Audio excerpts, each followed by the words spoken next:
செஸ்ல எக்ஸ்சேஞ்ச்னு சொல்றாங்கல்ல, அது ரொம்ப சிம்பிள் தான். நீ ஆப்பனோட பீஸை எடுப்ப, ஆப்பனட் உங்களோட பீஸை எடுப்பாரு. சிம்பிளா இதுதான் வந்து எக்ஸ்சேஞ்ச் குறிப்பிடுறாங்க.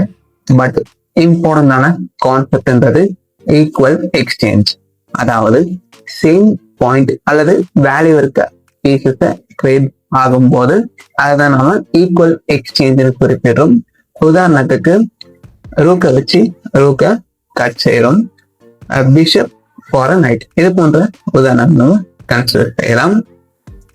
இப்படி ஈக்குவலா ட்ரேட் பண்ணினா யாருக்கும் மெட்டீரியல் அட்வான்டேஜ்ன்றது வராது. மூணு பேலன்ஸ் சேமாவே தான் இருக்கும். ஸோ நெக்ஸ்ட் டைம் கேப்சர் செய்யும் போது நிறைய பிளேஸ் மாதிரி நீங்க பிளைண்டா வந்து கேப்சர் பண்ணாதீங்க. பட் ஸ்மார்ட் பிளேஸ் போல எவ்வளோ வேல்யூ உங்களுக்கு லாஸ் ஆகுது, எவ்வளோ உங்களுக்கு கெயின் ஆகுதுன்றத அனலைஸ் பண்ணி கேப்சரை மேற்கொள்ளுங்க. ரிமெம்பர் ஒன் திங், செஸ்ல எவ்ரி எக்ஸ்சேஞ்சுக்கும் ஒரு பர்பஸ் இருக்கும். ஈக்குவலா இருந்தா ஓகே தான், பட் அன்ஈக்குவலா இருந்தா பி கேர்.